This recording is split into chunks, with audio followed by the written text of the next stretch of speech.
Well, good morning everybody, welcome back to West Combe, welcome back to the vlog, and what have I been up to, and various other things. But first of all, an apology, sorry for any lack of updates. This is due to a lot of things going off behind the scenes, including a family member who ended up in hospital, but not through COVID, but due to a throat infection, and obviously being able to go back on the railways, I've taken the opportunity to get back on photographing the real railways, as you've probably seen with the other interesting videos that have been coming up. Okay, so bear with me. Roll titles.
Okay, welcome back.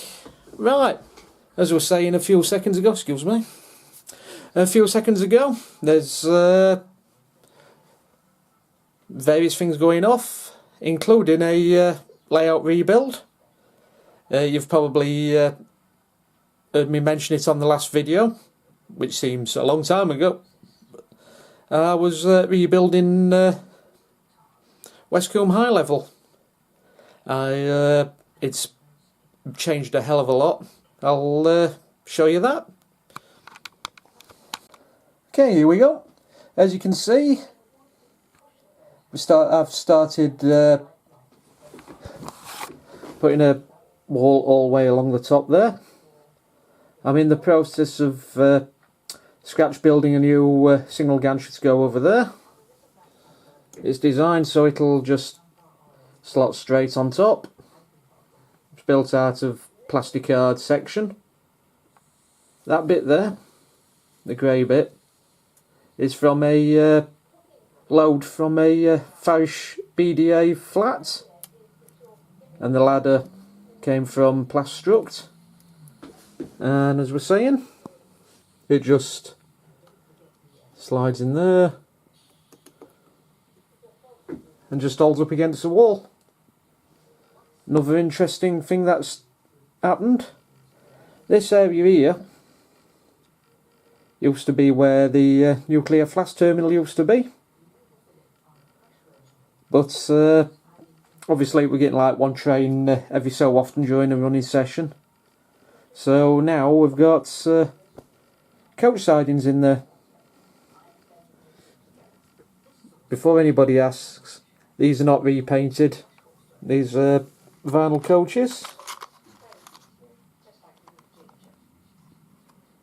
These came from Electra. Just standard Farish Mark II coaches with the sides cleaned off with, what did I use? I used T-cut on them. No, I didn't. I used Brasso. I used Brasso to clean the sides off. Gave them a good soak after I did it. Wiped them dry, left them for 24 hours. And then just applied the vinyls on the top. And then of course I use a lot of stuff, but during this session I've got the Transpennine 68 working the set. And I've not decided whether I'm getting the Revolution Mark 5 set yet. This is the fuel point from the old DMU shed.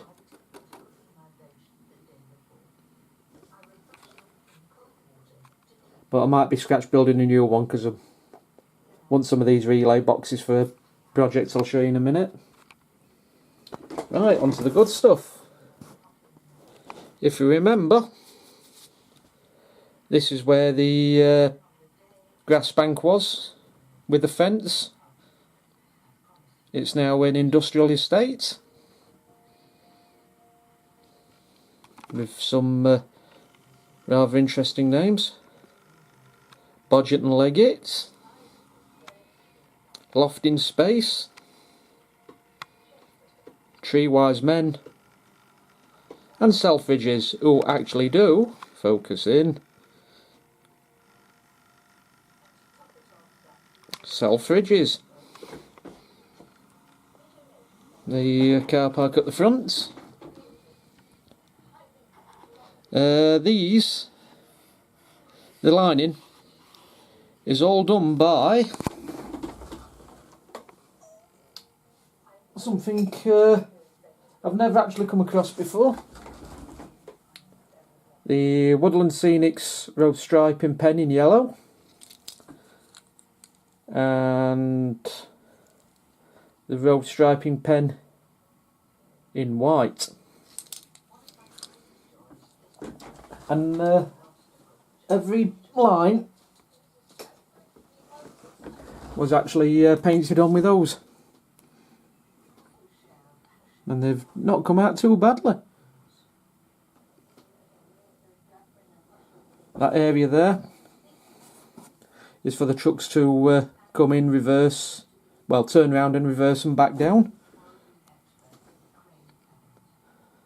And every single bay has been marked out with a yellow pen as well.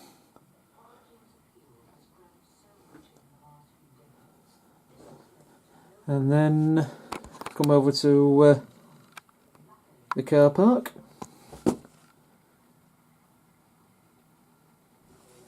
These barriers are actually a Pico level crossing kit.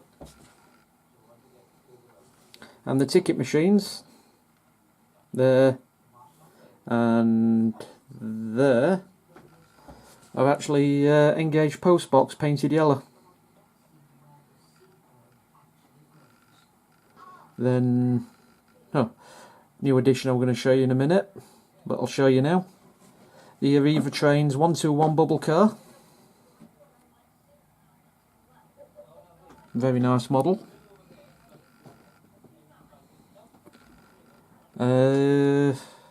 Then down to the car park. Again, all the bays are actually painted on with that striping pen. And the hatched area as well. And then we got the nice new fencing at the back. This is scratch built as well. It's actually Metcalfe platform kit with stone walling on front and back. The pillars are scratch built using the strengtheners, but cut to size. And again, fold it over each time you glue a section, fold it over, glue a section, fold it over till you get this nice block end. The fencing on the top is a ratio GWR spear fencing,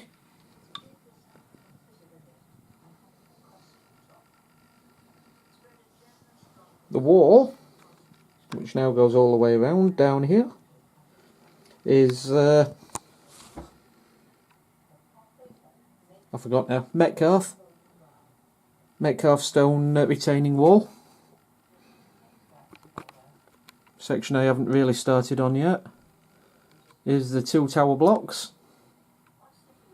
and it's on grey card, just normal grey card from Hobbycraft. And the Metcalfe kits are one of those new ones, new kits that's just come out. Quite a challenging build, but very effective.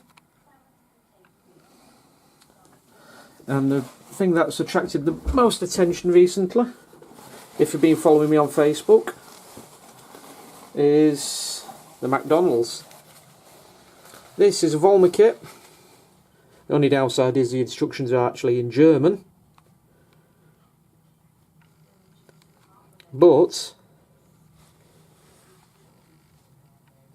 that area there is where the old DMU shed was. It's now 2 branch lines, but this is where it gets interesting, because underneath is my storage sidings, and I can't actually get to them. So how do I get to the trains underneath? McDonald's just lifts out, unveiling my storage sidings underneath, and then all you do then is just slide it back in, there, so, and then what's needed then is all the pavements need to go in. My road markings need to come down here, and it's going to be like a filter lane for the car park down here. I will be replacing the Eddie Stobart truck from there, probably putting somebody else in, I don't know who yet. And that's what I've been up to. I have ordered some lights this morning to go down here, and obviously down the towards the industrial estate. I'll show you some of the new items that I've acquired over the last couple of months since my last update.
yeah, I've been acquiring a bit of rolling stock since the last video. First up, being as it's sat in front of me, I've bought another 66. I have bought myself 66 419 in the Freightliner orange.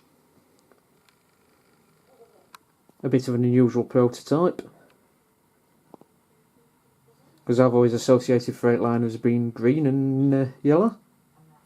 To me, this just looks a bit Colas-esque. So the front end's been detailed, and I've blinged it up a little bit. I've put some yellow axle box covers on it. And a different note is that it looks as though it's had brand new, some different plastic cog chassis on it. Usually they're black with the Fauch locos. So have they changed plastic? Who knows? But they certainly seem to be a bit more robust. And I'll put it on me back on my Freightliner. See that running a little bit. As you've just seen it, my new Arriva Trains 121 bubble car. I've just received that yesterday because it was my birthday yesterday. So those who have commented on Facebook and other media sources, thank you very much for your support, and thank you very much for your comments. Very much appreciated. The beauty about this one is it fits perfectly onto my top layout, which is actually a Welsh-based layout. It's just somewhere basic in Wales, so I can run steel trains, Class 37s, Class 57s on loco hold, and I even occasionally run a Great Western HST as a castle. So I'll show you the next couple of locos. As you know, I'm a bit of a fan of the Revolution Trains Class 92. And since the last update, I've acquired two more. This one is a bit of a different one, because it was one of the Revolution unbranded ones. I was joking on Facebook I was going to repaint it into one of the European liveries, the Transangent livery, of which I'll post a picture of right now.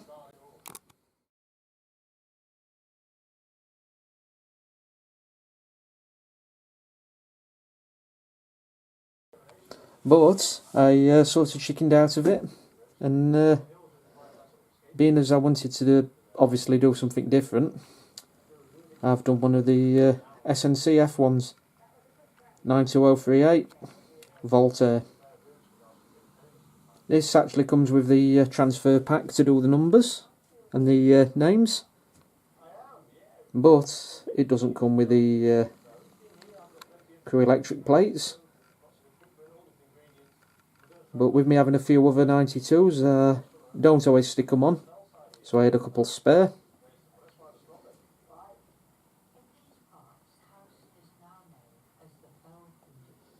So now I have a French variation on the livery.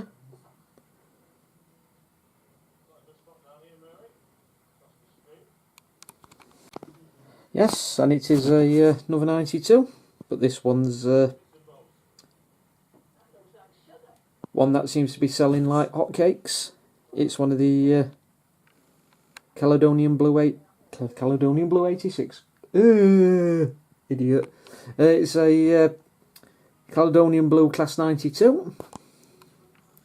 92023, which would have been a candidate for the French one, as it's the only French Class 92 with a cast nameplate, which was Revell. But Unfortunately, 23's now in Caledonian blue. I bought this primarily to work me cargo wagons and car train, but I have recently had it running on me sleeper train. When it runs round, it has a different light setup to the others. Not much, but it has a bit of a slight difference. I'll show you those in a little bit.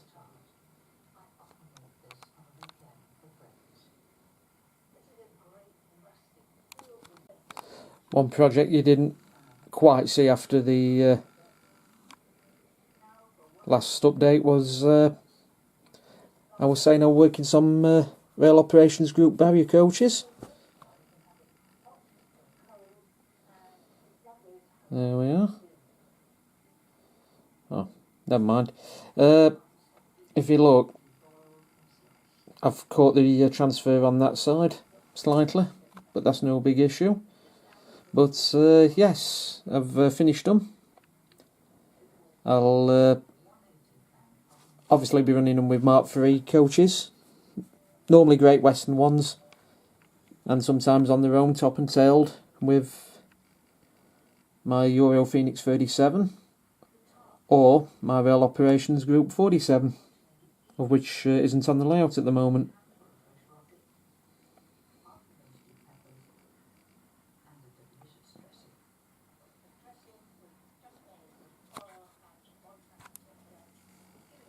And those of you who've just recently subscribed to my channel, I'll quickly show you the layouts, starting with the engineer's yard. The Class 20s down there were both modified standard Farish Class 20s with the Taylor Plastic Models DRS Class 20 kit.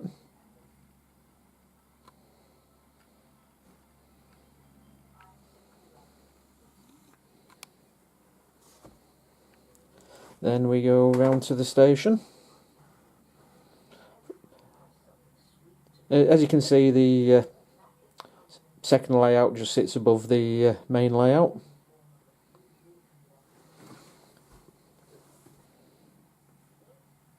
Because obviously Westcombe Main Line is my primary layout.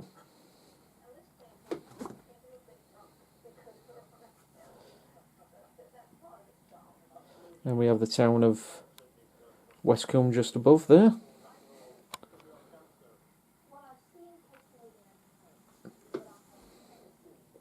Then we go down past the DRS depot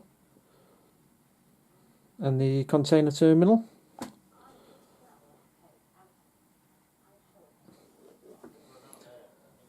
Just excuse that bit there. Then we have the rest of the layout there. There is a bridge section that goes in that gap there, which I'll come to there. Runs round the back. You come to the town of Staffbridge.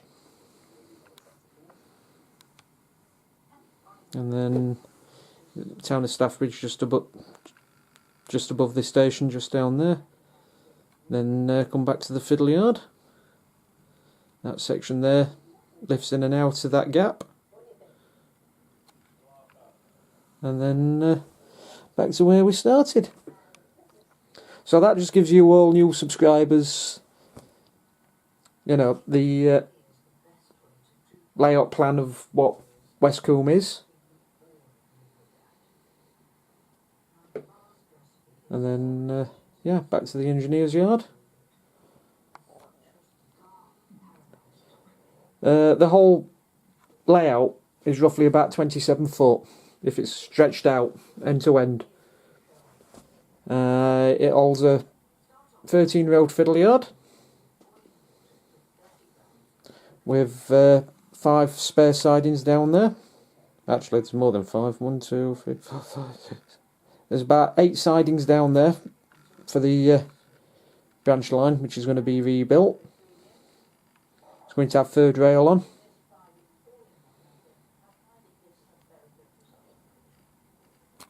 And there's certain sections that will be rebuilt during the course of next year.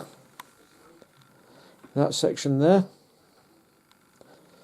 is going to have hopefully some Metcalfe walls, and I'm going to put a railway line across the top there, which might be again third railed or possibly overhead. And I might even put a train across top there as well.